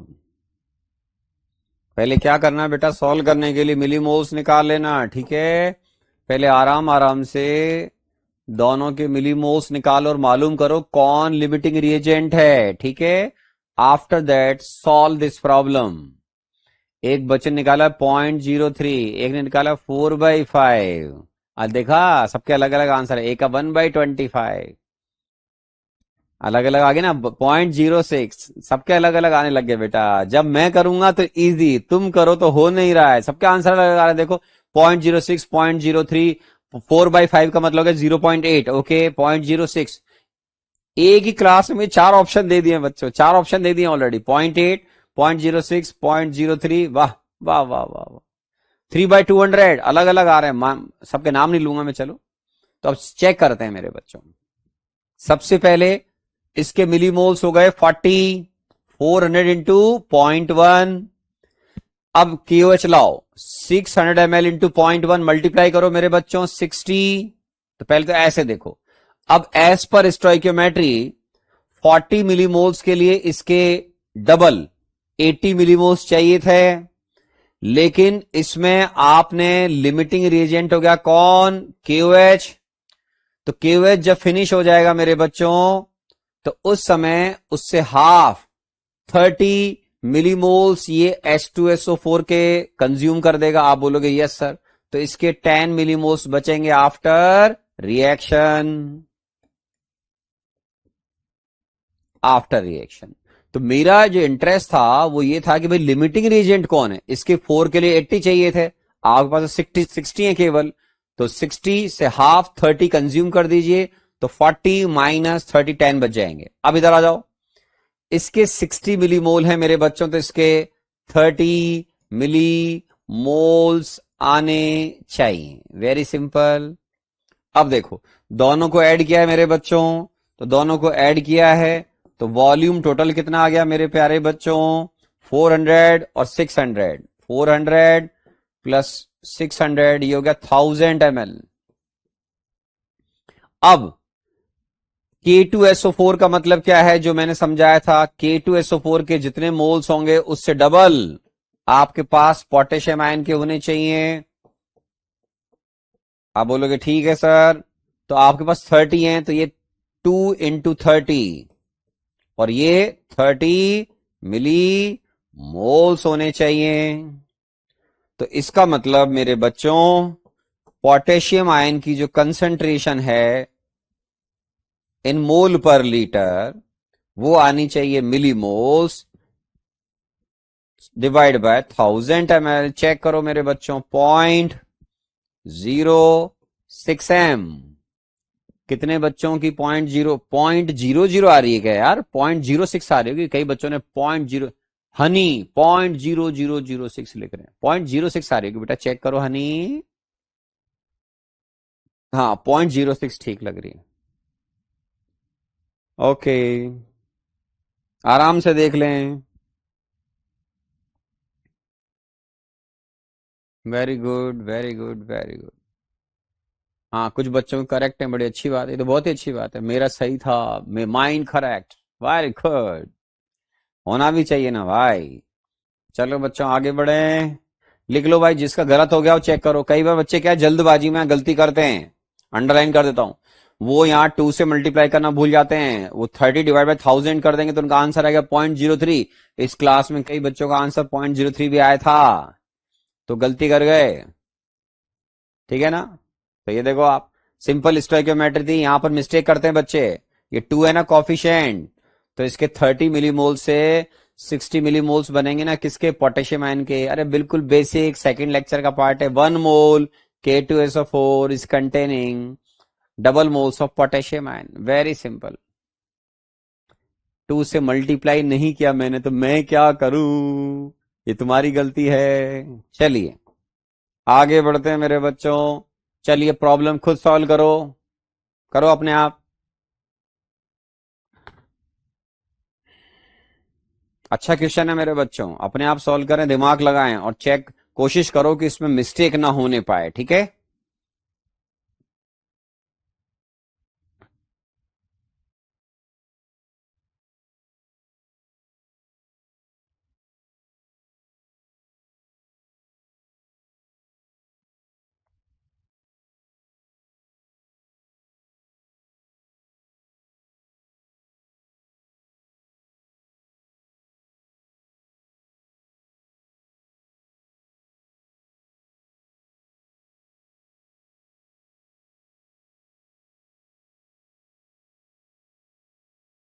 100 ml of 0.1 aluminium sulphate mix with something. इसमें ठीक है मेरे बच्चों, इसमें कोई प्रेसिपिटेट नहीं बनता है, बहुत अच्छी बात है।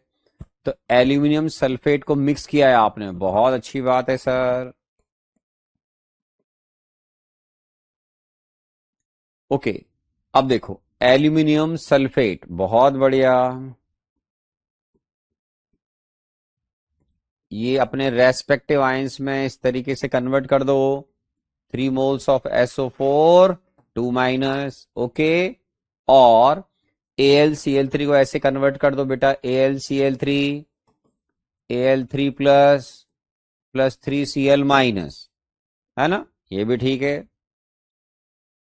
अब इस केस में मेरे बच्चों आपके पास मोलारिटी है 100 ml, कंसंट्रेशन है 0.1 m, तो यहां पर मिलीमोल्स निकाल लो पहले। तो इसके मिलीमोल्स आ गए 10 मिलीमोल से ध्यान रखना बेटा, 10 मिलीमोल्स। तो ये हो गए 2 × 10 और ये हो गए 3 × 10, ये मिलीमोल्स। ऐसे ही AlCl3 के निकाल लो बेटा मिलीमोल्स, इसके इनिशियल मिलीमोल्स हैं 20। ठीक है, तो यहां पर लिखो 20 और यहां लिखो 2 × 1 मिनट, इसको पूरा ढंग से लिख दूं।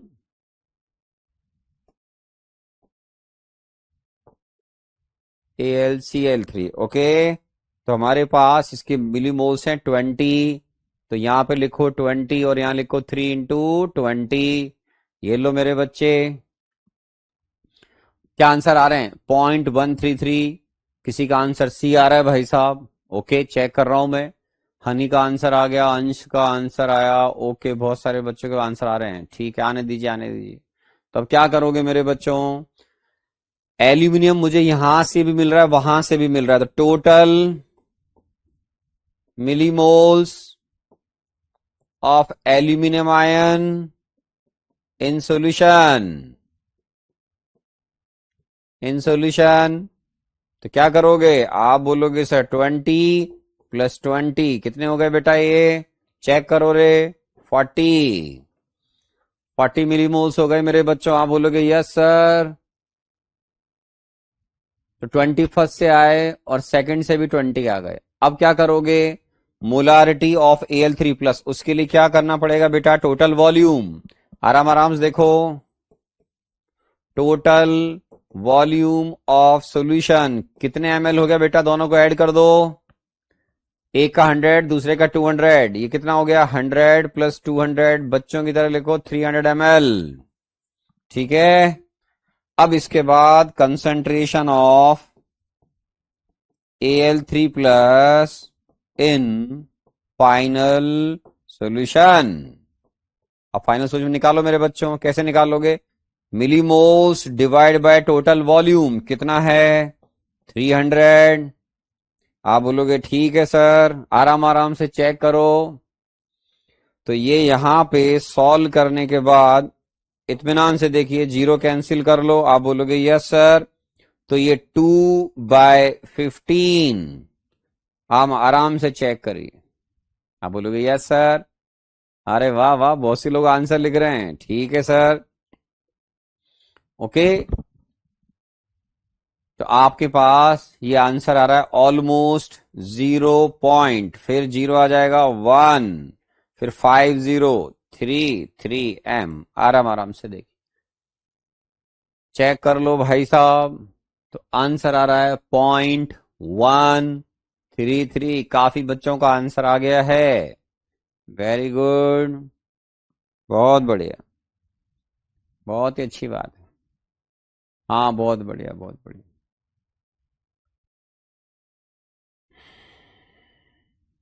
लिख लीजिए आराम से।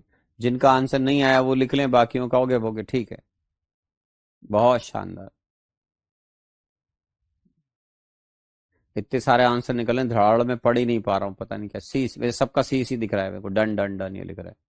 आहा, एक बच्चा लिख रहा है जाने कब से एक्सरसाइज नंबर 2 के 3 क्वेश्चन बन गए। Very good sir. M concentration कैसे? अरे एम का मतलब होता है कंसंट्रेशन भाई, मोलारिटी।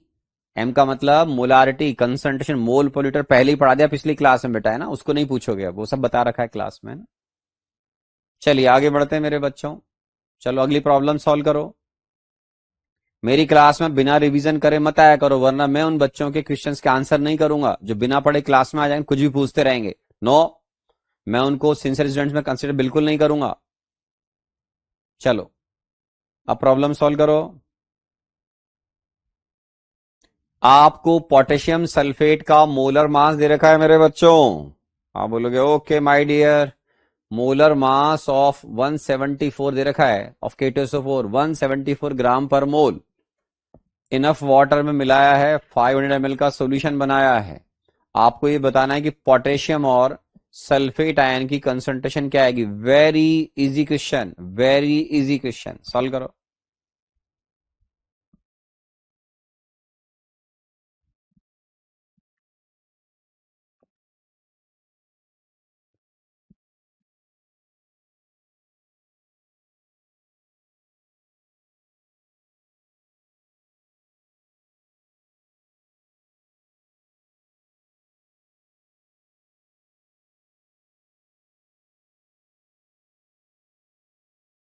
लिखा?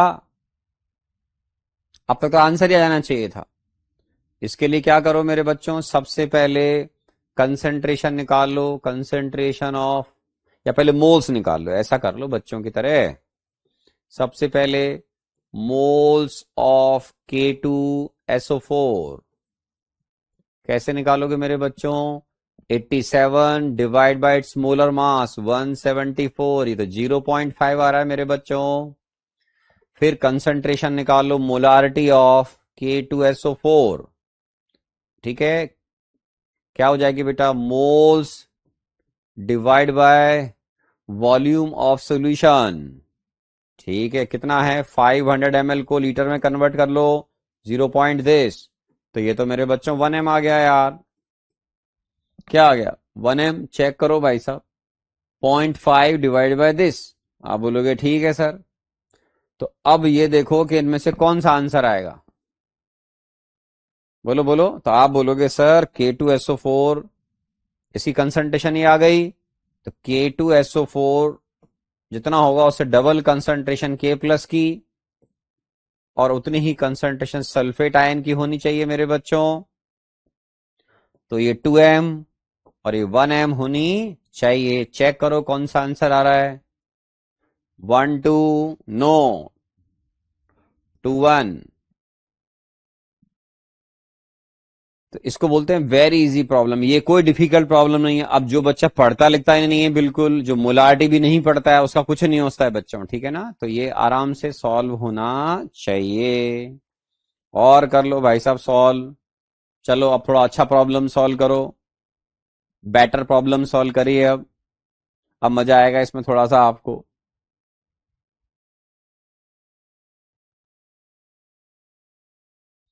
एक बच्चा पता नहीं क्या लिख रहा है, सर कुछ बताइए प्लीज। अरे क्या बताऊं भाई, मुझे क्या मालूम क्या बताऊं। मुझे कोई क्वेश्चन पता हो तो कुछ बताऊं। नहीं सर कुछ बताइए प्लीज। अरे क्या बताऊं, मुझे क्या मालूम तेरी क्या प्रॉब्लम है भाई।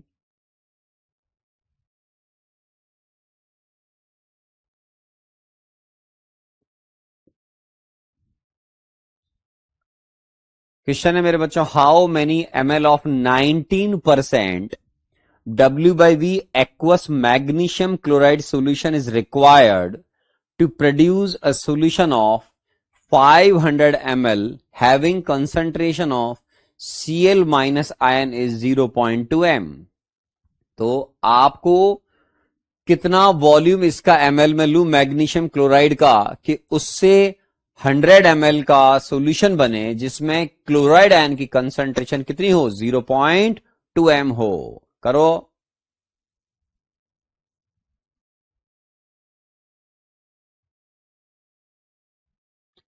क्या करूं सर, टेंशन हो रही। 12th क्लास में 68% बनी है। हाँ आदित्य, 68% का मतलब होता है आप जेई एडवांस के लायक नहीं हैं। तो आपको अब या तो आप ग्रेजुएशन करें, बीएससी वगैरह करें, या प्राइवेट इंजीनियरिंग कॉलेज में एडमिशन ले लें, या फिर आप रिपीट करके मेहनत करके दोबारा जेई मेन दीजिए, है ना, और बोर्ड देना पड़ेगा। तो टेंशन का विषय है मेरे बच्चे। तो ये आपको देखना पड़ेगा कि आप एक साल देने को तैयार हैं, नहीं तो फिर आप किसी बीएससी भी कर सकते हैं, आप जहां से चाहे वहां से। लेकिन आपको पसंद नहीं है तो आप इंजीनियरिंग कर लीजिए प्राइवेट इंजीनियरिंग कॉलेज वगैरह से, और या ऐसी जगह से जहां पर कंस्टेंट परसेंटेज का ना हो, नहीं तो फिर आप रिपीट करके जेई मेन दोबारा दीजिए। चलो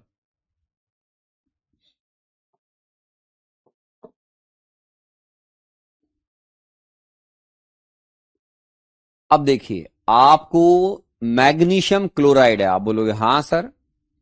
अब मैग्नीशियम क्लोराइड आपको क्या चाहिए, कितने मोल्स Cl माइनस के चाहिए, वो तो देखना पड़ेगा ना। तो देखिए, मोल्स या milli moles, milli moles of Cl minus required कितना है बेटा? 500 ml इंटू 0.2। तो आप बोलोगे सर ये तो 100 आ गया, तो इसको बोलते हैं 100 मिलीमोल। क्या बोलोगे बेटा? 100 मिलीमोल। या फिर इसको आप ऐसे बोल दें, और 0.1 मोल। आराम से देख लें मेरे बच्चों, तो 0.1 मोल लिख दें। अब ये बोलते हैं कि कितना ml लूं सर मैं मैग्नीशियम क्लोराइड का। Okay, let we have VmL magnesium chloride solution, ठीक है। मान लेते हैं बच्चों कि मैग्नीशियम क्लोराइड का जो सॉल्यूशन है वो VmL है, ये भी ठीक है। ओके, अब मैग्नीशियम क्लोराइड का वॉल्यूम अगर VmL होगा तो उसमें 19% कौन है? आप बोलोगे सर 19% W/V जो है वो आपका मैग्नीशियम क्लोराइड का सॉल्यूशन है, ये भी ठीक है सर। तो इससे मास निकाल लो मेरे बच्चों। जैसे अगर मान लो हम ये बात करें कि मास ऑफ मैग्नीशियम क्लोराइड, ठीक है, तो कैसे निकालोगे बेटा? W/V पढ़ा हुआ है अपन ने, क्या था बेटा? परसेंटेज। W/V का मतलब याद आ रहा है? Weight of solute divide by volume of solution in ml, बताया था मैंने, इनटू 100। तो वॉल्यूम इन सॉल्यूशन को V मान रहे हैं मेरे बच्चों, तो 19/100 कर दो, इसको इधर ले जाओ, तो कितना हो जाएगा ये? 19 इंटू V। आप बोलोगे यार डिवाइड बाई 100, ऐसे कर लो बच्चों की तरह। तो ये मेरे पास मास ऑफ मैग्नीशियम क्लोराइड हो गया ग्राम में। फिर निकाल लो moles. Moles of magnesium chloride कैसे निकलेंगे बेटा? 19V divide by 100 into 1/। Molar mass क्या बेटा मैग्नीशियम क्लोराइड? 71 प्लस 24 कितना हो गया? 95। ये लो बेटा 95, ये मोल्स आ गए किसके? मैग्नीशियम क्लोराइड के। अब सोचना ये है कि इससे मोल्स ऑफ Cl माइनस कितने होंगे बेटा? Double, because 1 mole magnesium chloride containing 2 moles of Cl। तो यहां क्या करोगे बेटा? 19V divide by 100 into 1/95 into 2, ये लीजिए। तो अगर मेरे पास, आराम आराम से चेक कर लीजिएगा, मेरे पास अगर मोल्स ऑफ Cl माइनस आ गए तो पहले से ही आपने ये कैलकुलेट करके बैठ गए हैं कि मेरे पास फाइनली जो रिक्वायरमेंट है वो 0.1 मोल Cl की है। तो इन दोनों को इक्वल कर दो मेरे बच्चों, तो इक्वल करके आंसर निकाल लो। तो यहां पे क्या करोगे मेरे बिट्टू? 9, इसको शॉर्टकट में 90/100 0.19 लिख दो बेटा। 0.19 V into 2 divide by 95 is equal to क्या लिखोगे बेटा? 0.1। अब आराम से देख लें, तो यहां से सॉल्व करो मेरे बच्चों। आप बोले कर रहे हैं सर, करो बिट्टू। कितना आंसर आ रहा है चेक करो मेरे लाल, सारे बच्चे चेक करो क्या आंसर आ रहा है।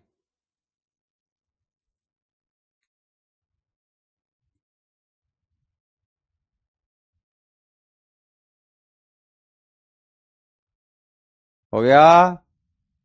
तो देखो 19 इंटू 5 आता है, 95 होता है। आप बोलोगे हाँ सर होता है, तो सबका आंसर एक ही आना चाहिए। देखो आराम से देखो, ये 90.95, तो 5 आप आराम से उधर लिख दो, तो 9.5 डिवाइड बाय दिस डिवाइड 5, 25 आ रहा होगा सी। ओके, तो हमारा आंसर आएगा sir C 25 ml। So very good problem for JEE Main, कोई डाउट नहीं है इसमें, undoubtably this is a very good problem for JEE Main, है ना। अब हम नेक्स्ट क्लास में फिर बात करेंगे मेरे बच्चों। मैंने आपको होमवर्क बता दिया है।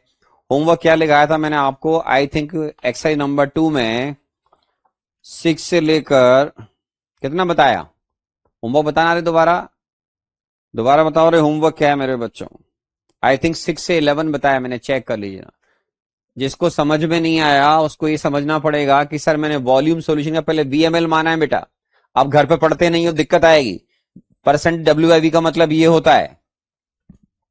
तो इसके अकॉर्डिंग आपने बड़े इत्मीनान से पहले मास ऑफ VmL मानते ही इसमें 19% W/V है, तो इसको मल्टीप्लाई कर दो, तो ये मास ग्राम में आ गया मेरे बच्चे। फिर मोलर मास से डिवाइड करोगे, मैग्नीशियम क्लोराइड के मोल्स आ जाएंगे। फिर Cl माइनस के मोल डबल करो, why? Because 1 mole magnesium chloride containing 2 moles of Cl। ये निकाल लो मेरे बच्चों। अब तुम्हें फाइनल जो सॉल्यूशन बनाना है उसका वॉल्यूम दे रखा है 500 ml होना चाहिए। एक ऐसा सॉल्यूशन बनाओ जिसमें Cl माइनस की कंसंट्रेशन ये हो और वॉल्यूम ये हो, तो दोनों को मल्टीप्लाई करो बेटा, मोलारिटी इंटू वॉल्यूम। तो यहां से क्या आएंगे? आप बोलोगे sir millimoles, why? Because volume in ml।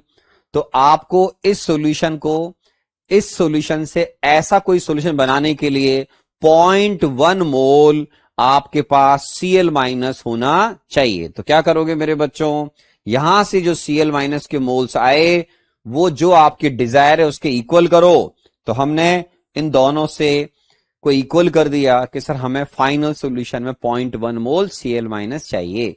तो यहां से सॉल्व करने के बाद आपका आंसर 25 ml आ रहा है। क्वेश्चन नहीं बनते हैं तो देखो मैं समझा देता हूं। देखो हर बच्चा जेई एडवांस के लायक होता भी नहीं, जितना मेहनत करोगे टूवर्ड जेई मेन और एडवांस जाओगे, है ना। आपको मालूम है सब, ऐसा कुछ झूठ बोलने वाली बेवकूफ बनाने वाली बात नहीं करता हूं मैं। 15 लाख बच्चों में से केवल 2.5 लाख बच्चे पास होते हैं, 12.5 लाख को गवर्नमेंट फेल करेगी। तो इसका मीनिंग क्या होता है, जो जितनी मेहनत करेगा वो उतना आगे जाएगा, बोर्ड भी पास करेगा, जेई मेन क्लियर करेगा। तो हर बच्चा जेई मेन भी क्लियर नहीं करता है भाई, 80% के आसपास बच्चा तो फेल ही हो जाएगा आपका जेई मेन में। तो इसका मतलब क्या है, सारे प्रॉब्लम नहीं बन रहे हैं। जिन बच्चों से एक्सरसाइज नंबर 2 नहीं बनता है कोई बात नहीं, आप एटलीस्ट मेरी बुक की एक्सरसाइज नंबर 1 और इस शीट का एक्सरसाइज नंबर 1 करें, इससे आपका काम चल जाएगा। ठीक है, क्या बोला, बुक का एक्सरसाइज नंबर 1 और शीट का एक्सरसाइज नंबर 1 इतना कर लें, और एक्स्ट्रा चाहिए तो इसका क्वेश्चन बैंक कर लें। इतना भी कर लोगे तो जेई मेन आराम से निकल जाएगा। ठीक है ना। So my good luck for all of you. Next class में फिर मिलते हैं मेरे प्यारे बच्चों। पढ़ते रहिए, रिवीजन करें, बने क्लास में मत आओ यार। कई बच्चे पूछते मोलारिटी क्या होता है, बड़ा अच्छा लगता है, अच्छा नहीं लगता मेरे प्यारे बच्चों, है ना। So just do hard work, सब अच्छा होगा। My best wishes for all of you. Again अगली क्लास में फिर मिलते हैं। जय हिंद।